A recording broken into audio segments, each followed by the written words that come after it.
We begin the Chok Yisrael, Parshas Tzaveh, Yom Sheni, day 2. One of the tricks of today's Chok is the intricacies of how Rashi explains the ephod, the apron of the Kohen Gadol, and the choshen, and the ksefos, and the shoulder straps. We're going to learn all about that. It's good if nobody has learned this intricate Rashi. Well, now you're going to know it, which is exciting. V'heim yikru es hazav, the chachmei halev take the gold, which was given as truma, as offerings from the Bnei Yisrael. They take the gold, Vesatchelis, and the blue-colored dye, Vesargaman, the purple dye, Vestalas Hashani, the scarlet dye, Vesashesh, and the linen. V'inon Yizbun Yas Dava V'Yas Tichla V'Yas Govna V'Yas Tzaveh Zahore V'Yas Butza. V'heim Yikru, says Rashi, Oisam Chachmei Alev, those artists, Sheyasu Abegodim, that make the clothing, Yikablu min amisnadmin, they accept from those that generously donated, es hazav, the gold, vesatchelis, the blue wool, la'asais mehem es habegodim, to fashion from them the clothing. V'asu es ha'ephod, and you should make the apron, zav, from gold, tchelis, blue wool, v'agaman, purple wool, tolashani, scarlet dyed wool, v'sheish mazar, and twisted linen, maisei choshev, a work of the embroiderer. V'yavdun yasei foda dava tichla v'argovna tzvah zahore uvutz shesir ovad uman. Now it says Rashi, v'osu esa ephod. Rashi gives us, he says, if I'll just explain, in Basi Lefarish Maisa Ephod V'Choshen, if I would come to explain the craftsmanship of the apron and the breastplate with all the gems, Al Seder HaMikrais, and I would explain just the details of each pasuk, then Hare Perushin Prokim, it would be a disjointed explanation. And when the reader wants to combine it, he'll make a mistake. Therefore, I'm going to run it through now and give you an overview. Lekach, says Rashi, who loves everybody, Lekach ani koisev maiseyem kamoishu. I'm going to give you an overview of how it was manufactured. Leman yoretz hakoirei, in order that the reader could run through it. And then afterwards, Afare shall say no Amikrais. Then I'll give you the details in each pasuk. For ephod, the apron, Osi Kamin Sinor Shel Noshim, it was made like an apron worn by women, Reich Vaisusim, worn by women who rode horses. B'chayger Aisai Me'achurav, and it was tied from behind, Keneged Libai, at about the height of opposite the heart, Lamata Me'atzilav, beneath the elbows. Rachbai, its width was Kemidas Reichav Gabay Shal Oid Adam V'Yaiser. Its width was like the width of a person and a little bit more. Umagia Ad Akevav, and it reached down to the knees, to the heels. V'acheshiv, the cheshiv is its belt. Mechuber B'Roishai was attached at the top of this apron. Al Pnei Rachvai, along its width. Maisei Oyrig, it was woven together with the apron. Omarach Lekanu Lekan, and it's longer on either side, coming around the body. Kedei Lahakif Ulachber Bai, in order to encircle and gird the Kohen Gadol. Now, it had two shoulder straps. The two shoulder straps reached to the shoulder and hung over the shoulder a little bit, as the Rashi is going to explain. The ksefos, its shoulder straps, mechubaros becheshiv, was attached to the belt, echad liyamin, one on the kohen gadol's right side, the echad l'smal, and one on his left side. Distance one from another, like the distance of one shoulder to the other. It was the shoulder steps rose from the back of the kohen, attached to the two ends of the apron. When you stand them up, it reaches to his shoulders. It's like two suspenders, two straps, made from the same material as the ephod. They were long, to reach till his neck, on either side. It reached around the shoulder, and it folded over lamata mikseif of ma'at, and it went and reached till below the shoulder a little bit. Now, on those two, at the point were attached the mishpatzais, the sockets, where in them sat the two onyx stones. The avnei hashoyim, the onyx stones, kfuas bam, were attached to them, achas al kosav yamin, one by the right shoulder, va'achas al kosav smel, and one by the left shoulder. Va'mishpatzais, those are the sockets that the stone sat upon, nusuim b'rashayim, were placed at the end of the straps, lifnei kseifav, that hung over in front of the shoulders. Now, from those sockets, there went golden cords that attached the shoulder straps to the chayshin, to the breastplate. Ushtei avaisis hazav, two golden cords, tchuvais b'shtei tabois shebechayshin. They were attached to two rings on the breastplate, b'shnei ktsais rechavai ha'elyon, at the two ends of the width of the breastplate on top, achas liyamin v'achas l'smal, one to the right and one to the left, ushnei roshei asher sheres, and the two tips of these chains, these cords, tekuin b'mishpatzais liyamin, two ends of these cords were attached to the socket that held the onyx stones on the right, v'chein shnei roshei asher sheres, and the two tips of the golden cords, Smilas on the left, to kulin b'mishpatzais shebekasev small, attached to the mishpatzais of the left side.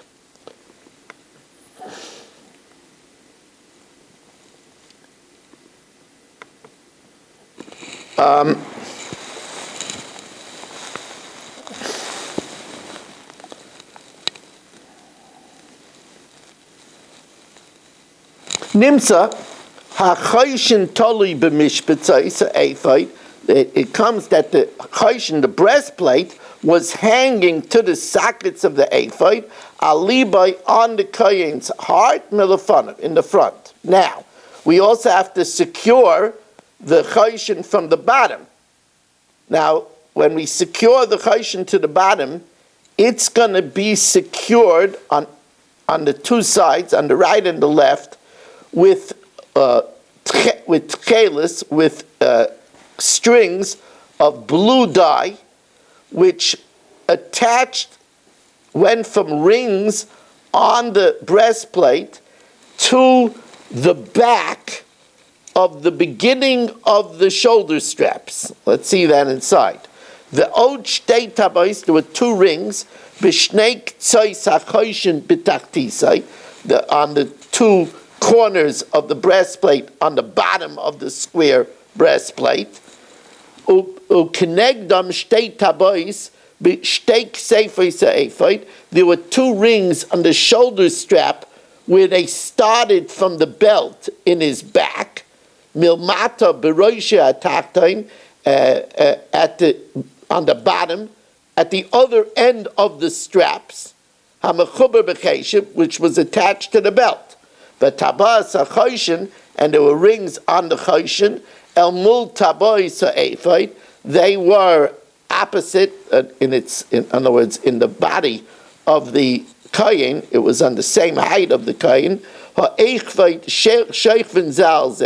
Lying one near the other, because the choshen lied next to the belt, umeraksan, and it is fastened b'psil tchelis, with a blue string,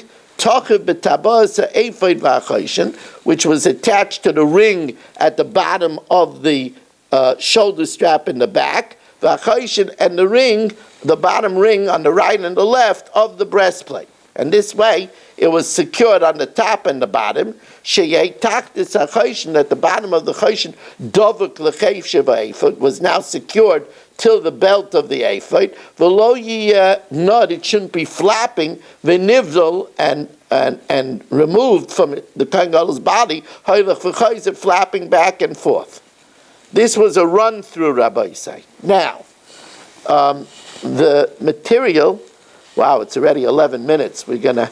This is just 1/8 of the shir, just one section of the shir. That's what I said. It's really exciting Chok tonight.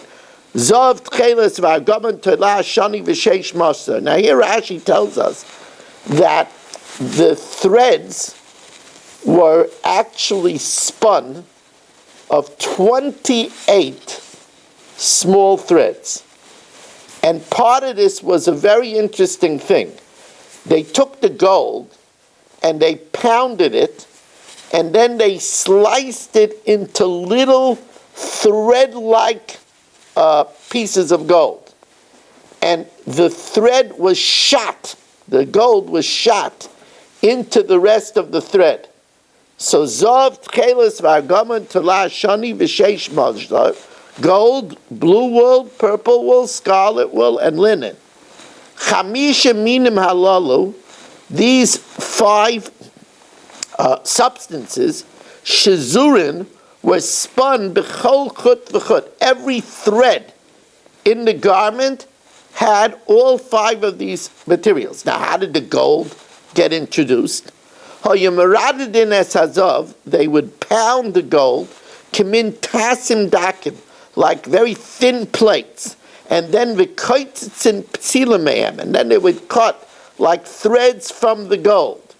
V'tovin oisan chut shel zav, and they would twist the gold cord im shisha chutin shel tchelis, with 6 threads of tchelis. They would spin it. And then chut shel zav, a thread of gold, im shisha chutin shel argaman, with 6 threads of wool dyed purple. V'chein b'tala shani, they would shoot a thread of gold in 6 threads of wool dyed scarlet. V'chein b'sheish, and they would put a thread of gold together with 6 threads of linen. And then shekol aminim chutin kafel shisha, every type was made up of 6 threads, v'chut shel zavim kol echad ve'echad, and a thread of gold with each type. So that's 7 times 4 is 28. V'achar kach shazer es kulam kechad, they spun them all together. Nimsa chutin kafel esim u'shmeina, it's 28 threads. V'chein mefurish b'mesechtas Yuma, as it's explained in Tractate Yuma. V'limen min hamikra, how do we know that we introduce gold?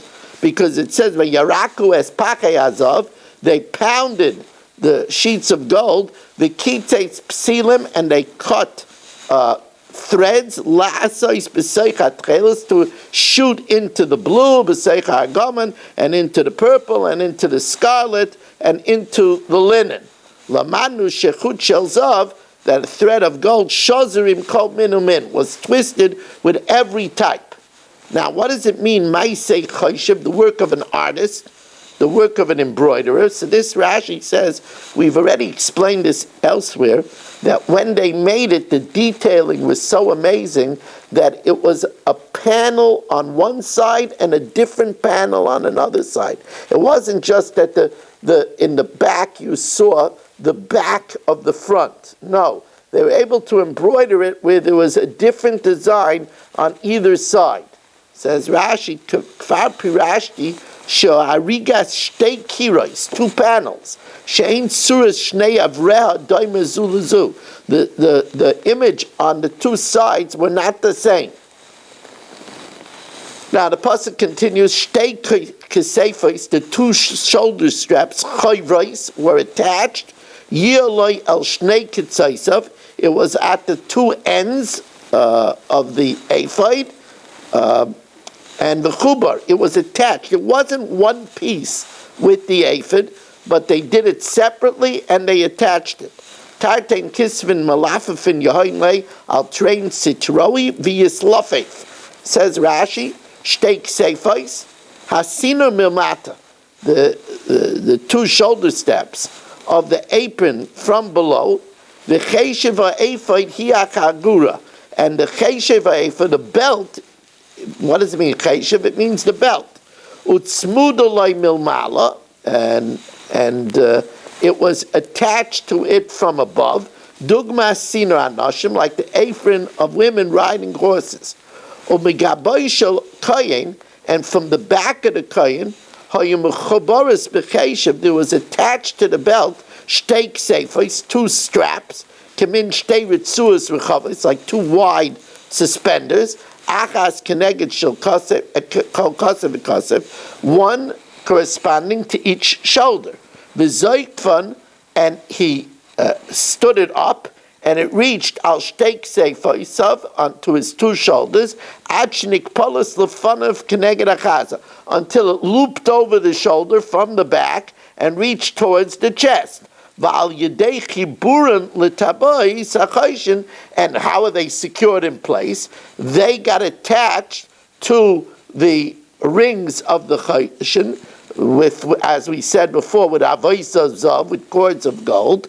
They were nechazim milafanav, they were held and secured from the front, keneged libay, against his heart, she'ein noiflin, and therefore they don't fall back, like we explained. They stood up and went towards the shoulder. And the 2 onyx stones were attached on the mishpatzais, on the sockets. Achas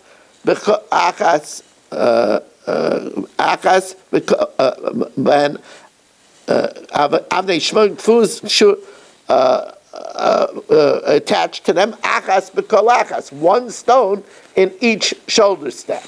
El shnei kitzaisav, at the 2 ends, el rechavei shalefa, the shoulder steps went from the 2 ends of the apron in the back.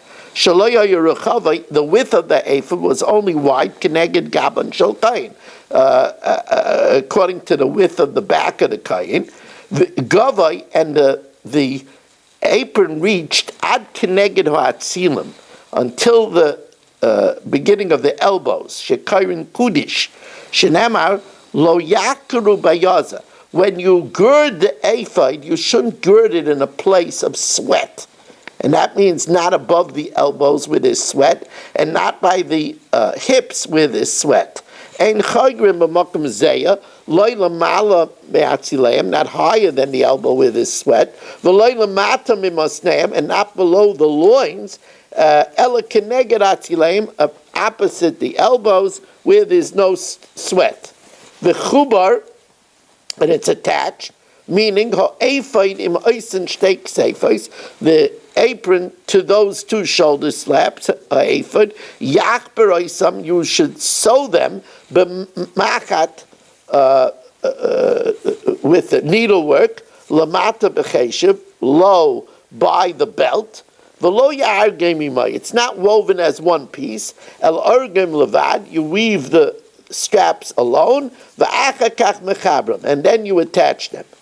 The cheshev afudasai, now the cheshev, we said the belt, afudasai, he says, means the choger, and the belt, shal yodai hu ma'aptai, through the belt he is girded, umisakneu lekayin, and it fixes the kayin, umikashtai, and makes him beautiful. Asher olav, what does it mean that the belt is upon it? Lamala b'svas asiner, the belt is above at the edge of the apron. Hiachagura is the belt. Kemaseyu. Now here, unlike the straps that were attached as a separate piece, the belt was manufactured from the apron itself. Kemaseyu, karigas asino, like the embroidery of the apron. Maisei choshes. So is the work of the belt. Umechamesh minim, from the 5 minim that we said. Kach arigas achoshev, maisei choshev. So also is the weaving of the belt, a work of embroidery, or mechamesh minim, from these 5 types. I didn't say the pasuk. I'm sorry. V'cheshev afudasai, the belt of the apron asher olav, kemaseyu, like the craftsmanship of the apron. Mimenu yiyu, it should be from it. Zav, the gold, the tchels, the blue wool, the agam, the purple wool, the salashani, the scarlet thread, v'sheish mazur, and the twisted linen. The hemyan tikune de aloika vadiminei yeidava tichla v'argavana utzva zahori uvut shazir. Rashi says, bimenu yiyu, imo yiya arug, like we said, the belt is part of the apron. V'lo again levad, unlike the straps, the shoulder straps, it was not woven separately, v'yichabrenu, and attached. It was from the workmanship of the ephod itself. And now we go from the Mishkan to the Beis Hamikdash Hashlishi b'mheirav Yameinu, which Yecheskel details. V'Ariel, now the Ariel is the surface of the Maracha, the top of the Mizbeach, where they actually put the wood and the sacrificial portions and the burnt offerings. That was an area of 24 by 24, or from the center, it was 12 amas in each direction. So va'ariel, the surface of the maracha, shteim esrei oirich b'shteim esrei reichav. It went out 12 amas length, 12 amas width in all directions, because the surface area of the maracha of the pyre was 24 amas. Ravua, so therefore it's a square. El arba'as revav. It went to the 4 sides. That means 12 amas in each direction, giving us an area of 24 by 24. Now, v'azara, the whole top of the Mizbeach, including the corner kronais and including the place where the Kohanim walk, that's an area of 28 by 28, or 14 amas in each direction. V'azara, arba esra oirech ba'arba esrei reicha, 14 amas in each direction, el arboas riva'et, to the 4 sides, meaning an area of 28 by 28. V'agvul saviv, the corner pieces, which were an amma by an amma, which were the border of the height and the edge of the Mizbeach, they were an amma by an amma, so then when, again, measuring it from the middle, it's a half an amma in each direction. V'agvul saviv oisa, and the corner pieces going round about, chatzi amma, half an hour amma from the middle in every direction, since the corner pieces were an amma by an amma. V'achek lo amma. Here Rashi explains that the chek refers to the yesod, that means the indentation of the base at the bottom of the Mizbeach. We learned that in the 3rd Beis Hamikdash, the base will go up 2 amas and indent an amma. So the chek and the yesod will indent an amma. That's the chek. Saviv, all round about. And umaloiseyu, this is the ramp that went, now since the Mizbeach went from the south to the north in the temple courtyard, so it went up to the south, and then when the kohen went up and turned to go to the altar, so he turned to the right, because kol pinas shat apaina at the paina yamin. And when you're going from the south and you turn to your right, you go to the east, and therefore it says umayloseha. And when going up the ramp, pnois kadem, you're going to turn to the east. Vayomer Eli, and Hashem, Yecheskel said, Hashem said to me, Ben Adam, son of man, Kayama Hashem Elikim, so says Hashem, God, Eile chukos hamizbeach, these are the statutes of the altar, b'yom hei asasai, on the day when you will make it, lahaloi salav, to bring upon it, oila, burnt offerings, v'lizrik alav dam. You bring the burnt offering, and oila is kulakal, it goes entirely on top of the mizbeach, and to sprinkle its blood. V'nasata ela kahanim alavim, and you will give it to the kahanim, the Leviim, asher hein mizerat tzaddik, that are from the seed of tzaddik. Rashi says that he mentions his tzaddik because tzaddik was the first kohen gadol to serve in the Beis Hamikdash Sheni of Shlomo HaMelech, in the Beis Hamikdash of Shlomo HaMelech, and therefore that's why it mentions kahanim from the zera of tzaddik, hakroivim elai, that come near me. No'om Hashem Elokim l'shoseni, to minister to me, with par ben bakar, with a bull of cattle l'chatas, for sin offerings. Now, Shlomo HaMelech tells us in Mishlei, Gam evil machrish, even a fool, when he's quiet, chacham yachashiv, you could think he's wise. It's good. Silence is golden for everyone. Because if a fool sits and is quiet, people could think he's wise. Oitem svasav, and in general, one who shuts his mouth, navain, is an understanding person. People get themselves, first of all, when you shut your mouth and you listen, you learn. When you're talking, you're not learning anything. But when you shut your mouth, you could learn something. Also, when you shut your mouth, you're not going to be engaging in evil gossip and in idle talk. L'saiva yavakesh nifrad. One who separates from himself from Hashem is looking to fulfill his desires. And such a person, b'chol tushia, in front of the wise men, yizgala, his embarrassment is exposed, because everybody sees that he's engaging in his heart's desires and in the low base parts of life, and anybody that knows sees his exposed materialistic pursuits.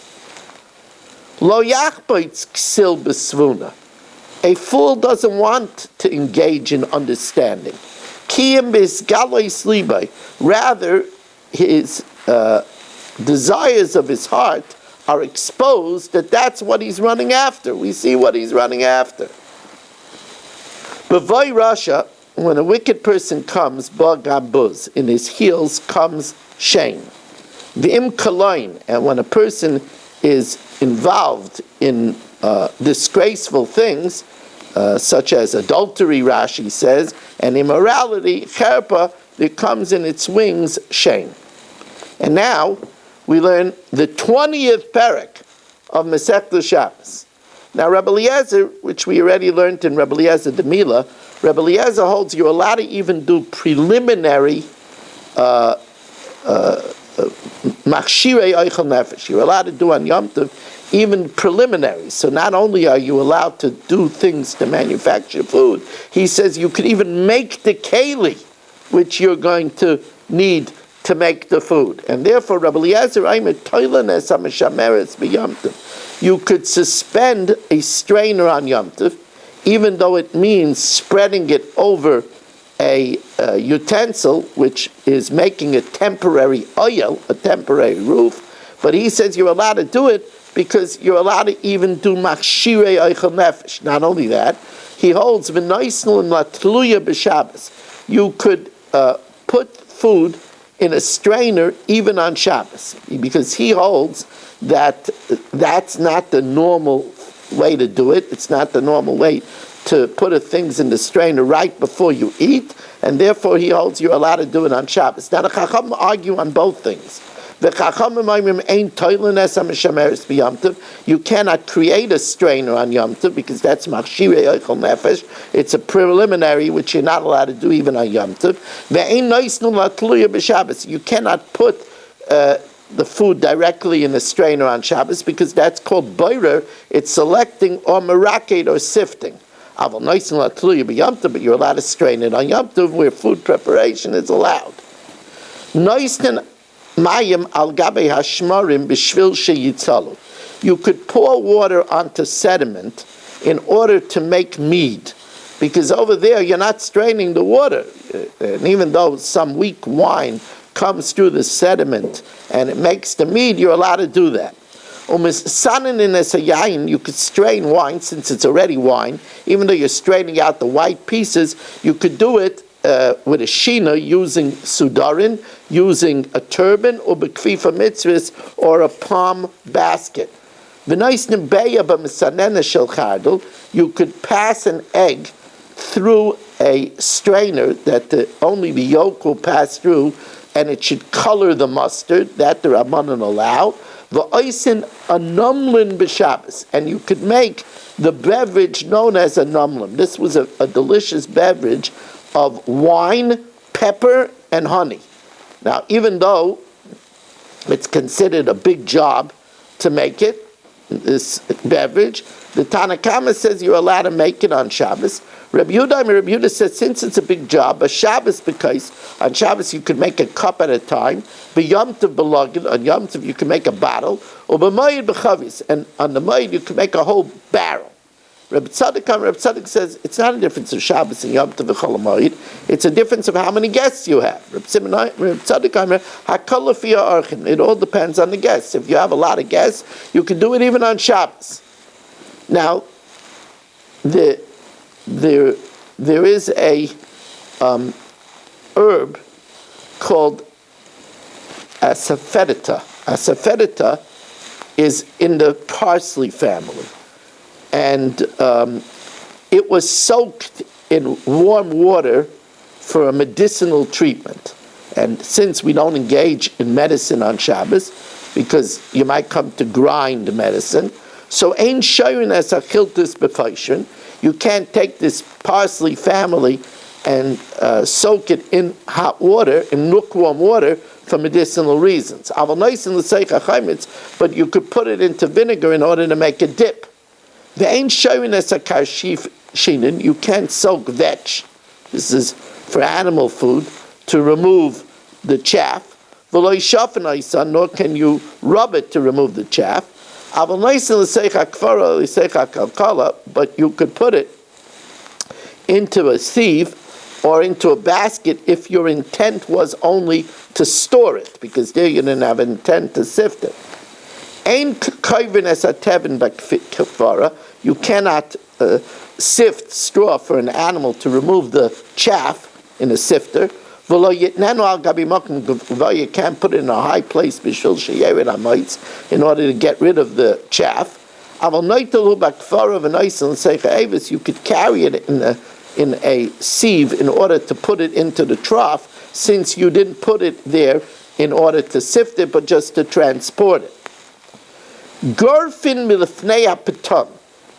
Now here we're talking about a trough that's wood or rock. You see, an earthen trough you're not supposed to shovel, because you might expose the bottom and see holes and fill the holes, which would be a problem of binyan. But if it's a wooden trough or a stone trough, golfen milfnei apitam, you could shovel the dirt out so it shouldn't get mixed up with the food. Or masalkin l'tzadmi, you could remove the straw to the sides in order that the animal doesn't step on it with his dung-filled hooves, mipnei harei, in order that he shouldn't dirty it. Divrei Abdaisa. The Chachamim oisrin. The Chachamim say you're not allowed to do this, because we're afraid if we allow you to do it, you'll do it also with a earthenware trough, where there's a problem that if you uncover the bottom, you might come to fill up the holes. You could take food from one animal and put it before another animal on Shabbos. We're not worried that the other animal won't eat it. But the Rav says this is true, that you could take from a donkey and give it to an ox. But you can't take it from an ox and give it to the donkey, because the ox drools on its food and then the donkey won't eat it, and it's a tircha not necessary on Shabbos. Hakasha al gabe amita, straw that's on the bed. Now this straw was on the bed for fuel. So that's muktzah on Shabbos. Lo yananu b'yada, you can't spread it around in order to make it comfortable to lie on, because it's muktzah. Elamananu b'gufa, you can lay down and move it around with your body, because that's tiltul min hatzad, that's indirect that you're allowed to do. But if the straw was designated for animal food, or there was already a pillow or a sheet on it, so then it was clearly already designated to lie on, then manano b'yada, you could move it with your hand. The final halacha of the perek is machbei shel balei botin, a amateur press.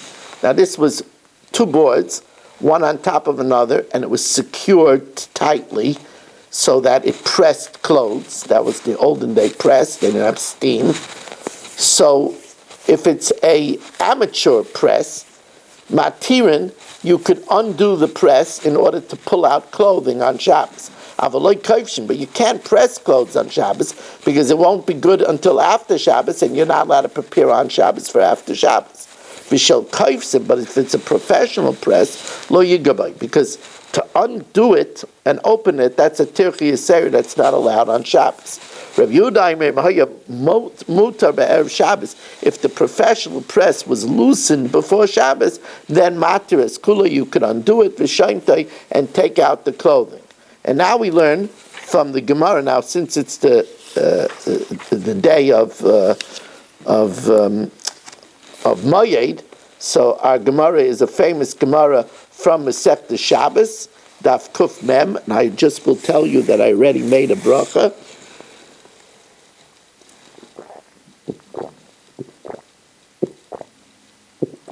The Gemara tells us, it's not sneistic to go into the master bedroom of a married couple. It's a married couple, that's where they're intimate. So, but especially not to go on the marital bed of a couple. Amarav Ketina, ha'omed be'emtza mitim. Somebody goes on a marital bed of a couple. Kilu omed be'kreisa shalisha. It's like he's standing on the belly of the married woman. In other words, it could lead to sinful thoughts. V'amarav Chista ba'arbe Rav, a Torah scholar, Barbe Rav, a student of the yeshiva, that doesn't have a lot of bread, doesn't have a lot of food, he shouldn't eat salad, because that whets the appetite, and he won't be able to satisfy himself. Rav Chista says, I never made it a practice to eat vegetables. I didn't eat vegetables when I was poor. I didn't eat vegetables when I was rich. I didn't eat it when I was poor, because it made me more hungry, and I didn't have what to eat. When I was wealthy, why should I fill myself up with only vegetables? Where I could have room for vegetables, let me eat something more hearty. Let me eat meat or fish. Somebody that could eat barley bread, which is cheaper, and he eats wheat bread, he's wasting money. If he could drink beer, which is cheaper, and he drinks wine, however, the Gemara right away strikes this down. It's not so. The wheat bread is more healthy, and the wine is more healthy. Hurting your body is worse. You have to be concerned more about that. And here now Gemara says, if you're going to buy meat, it's a good idea to buy neck meat. Buy from the neck. The neck has 3 different types of tasting meat, so it's a very smart purchase.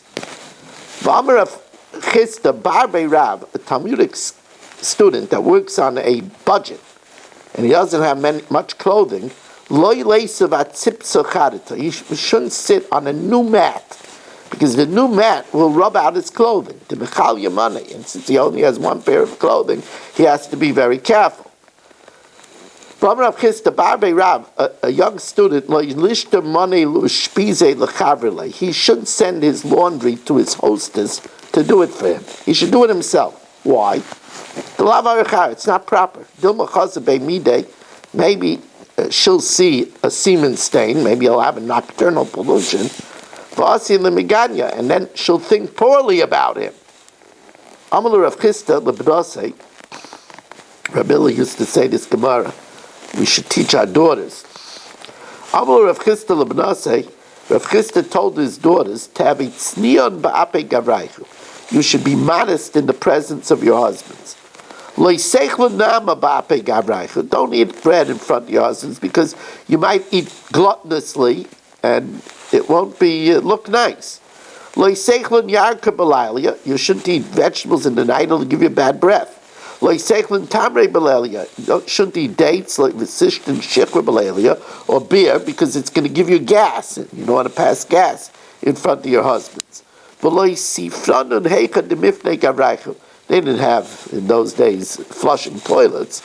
So don't go to the bathroom in the place where your husbands go to the bathroom. Because if they're going to smell your waste, they're not going to be enamored of you. V'chika kari above, and when you answer the door, get into the v'chika kari above inish. When somebody knocks on the door, lay semer manu. Who is he? Elamani. Who is she? Now, it's get in the habit of assuming it's going to be a woman that your husband shouldn't think, what man is she expecting? And now, we learn a very esoteric Zoyar. If you remember, we said in the word ve'ata, the vav refers to kuchberichu, and ata refers to the shchina. The vav is the zer anplan, the sheish spheres, from chesed to yesod, and ata refers to the shchina, and it refers to the tziruf, the combination of kuchberichu ushchinte. So it says va'ata hakrev elecha, and you should bring close to you. So Amar Reb Shimon, lo yishimesh Moshe Rabbeinu did not serve. De'iu shimsha b'sara. Moshe Rabbeinu represents the sun, that's HaKadosh Baruch Hu, with the moon, which is the Shechina, ad the iskalil, until he encompassed b'chol sitrin, all the sides of the spheres. Baraza devav, the secrets of the six. And that's, of course, Chesed, Gevurah, Tiferes, Netzach, Hoid, and Yesod. Kamod Kimna, like we explained. Tochazi, let's analyze. Maksiv, you should take mitoich b'nei Yisrael, from the midst of the b'nei Yisrael, l'chahanoi li, to minister to me. Now, really, it should have said l'chahin li.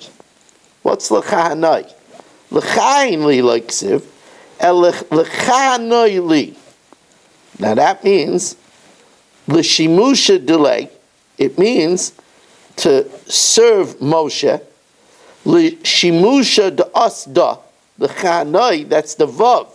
That's the kuch berichu. That's the shei spheres.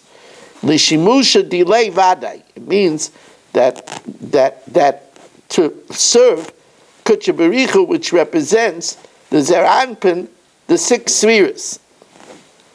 Li, what's pshat li? Da oshei. That refers to the oshei. That means la'ala l'sham moshe. The oshei represents kuch berichu, and it means la'ala, to elevate, l'sham moshe vav behei. That the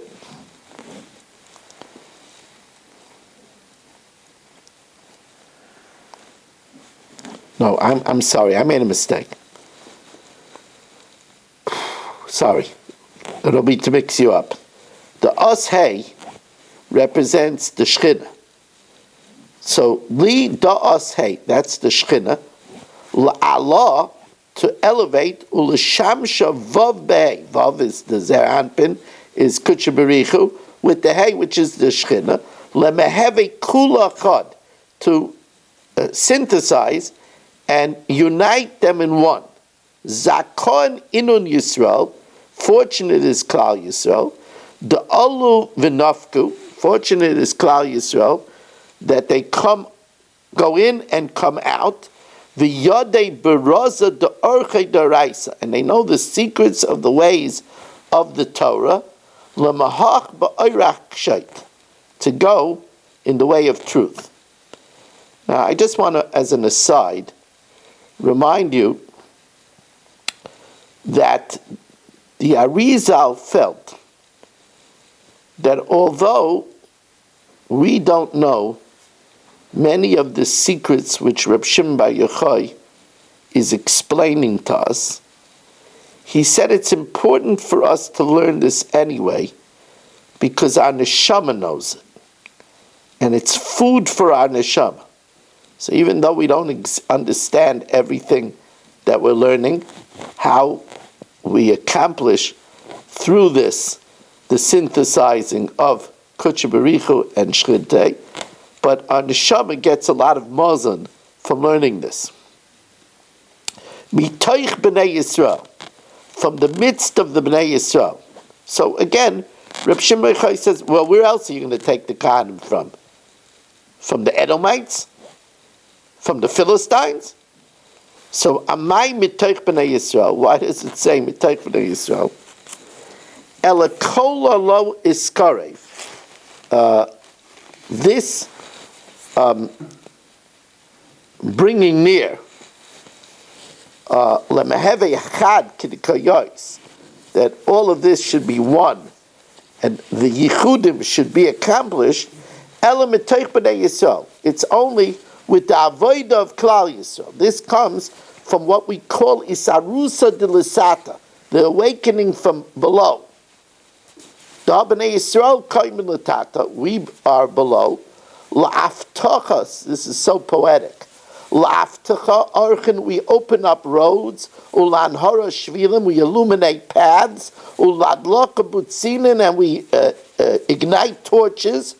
Ulekarva kola mitata le'ela, and to bring close everything from this iris below to above. Lemehave kulachad, to unite Kutsha Berichu Shchintei, Gine Kach Ksiv, Va'atem, and you, that's us, Hadveikim B'Hashem. This is a new translation. Normally, Va'atem Hadveikim B'Hashem Elokecha means, and you who have dveikis, an attachment with Hashem Elokeichem, Chaim Kulchem Hayom. But Rabbi Shimon, and that of course is the simple meaning. But Rabbi Shimon Bar Yochai says a different meaning. Va'atem hadveikim b'Hashem.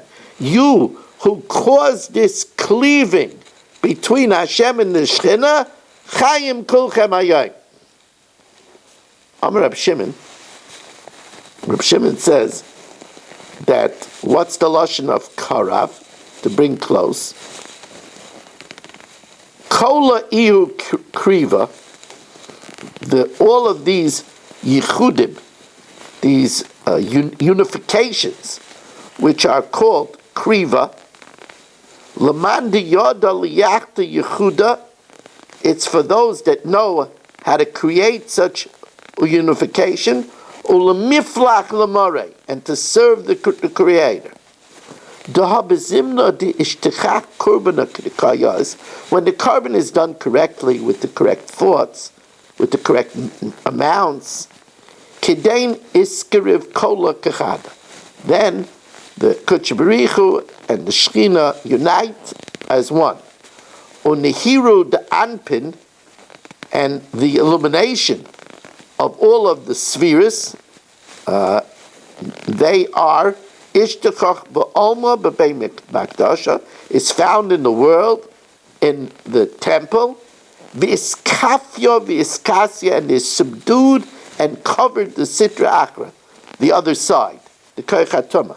V'shalat sitra, the kutsha, the kedusha, and the side of holiness rules b'nehiru, with light, v'chedu, and joy. However, if the carbon is brought incorrectly, or the unification is not done with the right intent,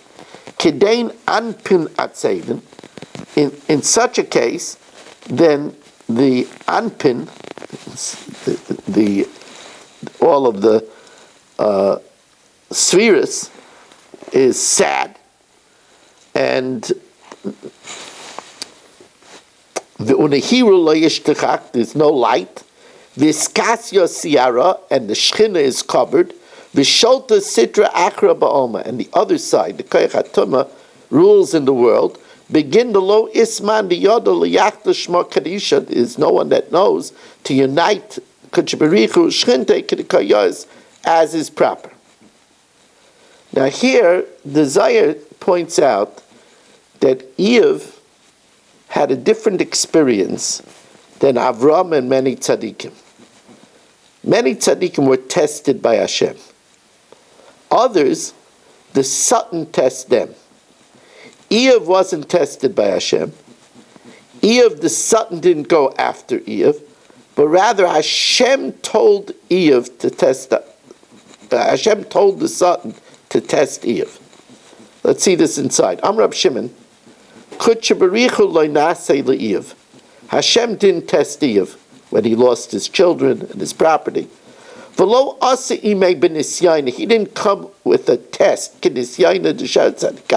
like the test of other righteous people. It doesn't say by Eve that God tested Eve. Hashem tested Avram. Because Hashem asked him to bring his child, and then Avram brought his child on the Mizbeach. The Eve lo yehavle, Hashem didn't give Eve a test. V'lo masalei klub, he didn't ask him for anything. V'lo yitmalei, he didn't tell him anything. Aval ismasar b'yadod mekatrika, he only gave him in the hands of the Satan. It was, he lost his son and he lost his property. He was delivered in the hands of the Satan. Bedina de Kuchberichu, according to the, of course, directive of Hashem.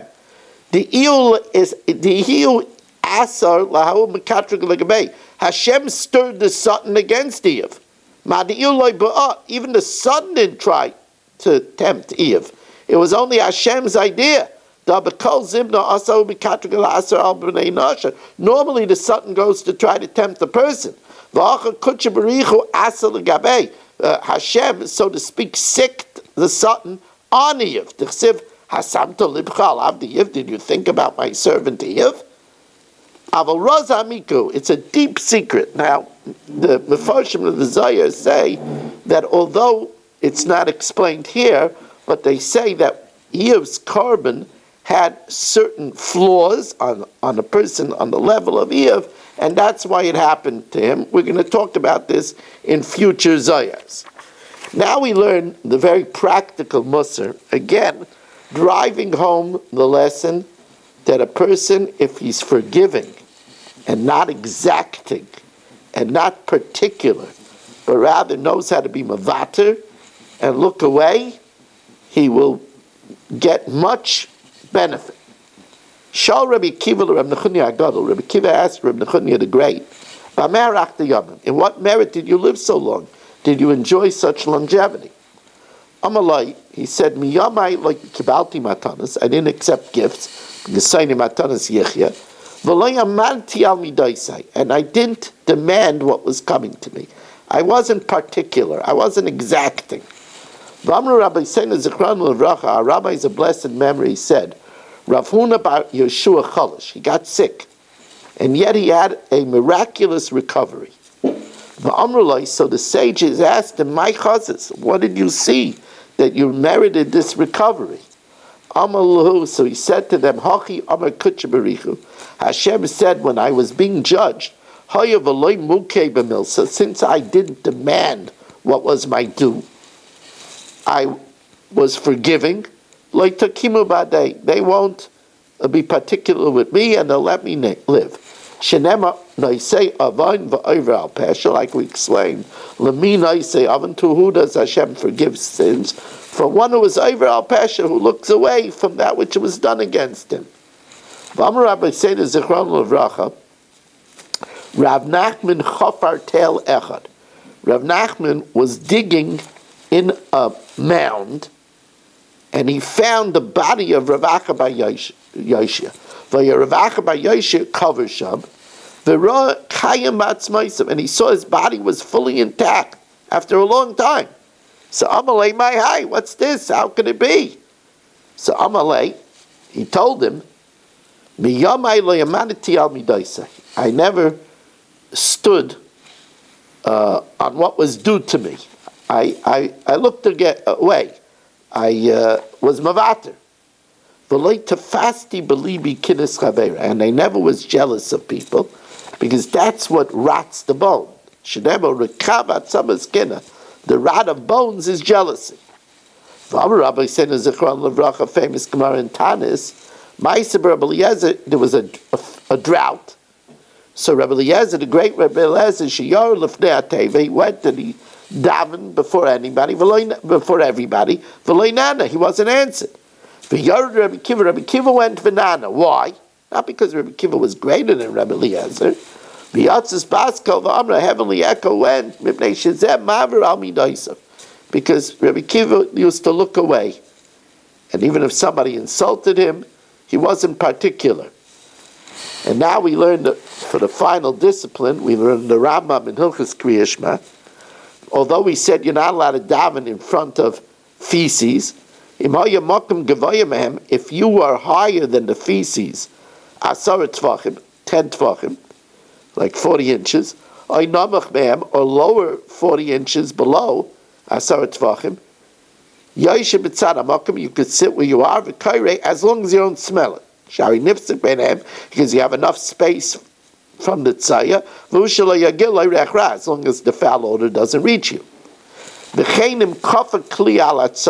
you cover the feces with a vessel, or the urine, even it's still with you in the house, it's like they're buried, again, as long as you don't smell it. Let's say there's a wall of glass between you and the feces. Now you can see it. Is it good? Is it into position? Even though you see it, even though you see it from the other side of the glass, it's considered in a different domain, and you could say Kriya Shema. Now, if there's urine, nasan revias mayim l'seich mei raglayim shel pamachas, if you add a revias of water, about 2.9 fluid ounces, to the urine of one time of urinating, that's enough to dilute it, and then mutter likrois imam b'seich abamis, you could say Kriya Shema even if it's within your 4 cubits. Okay, we did it within an hour, 57 minutes, 58 minutes. Thank you very much for joining us, and have a wonderful day.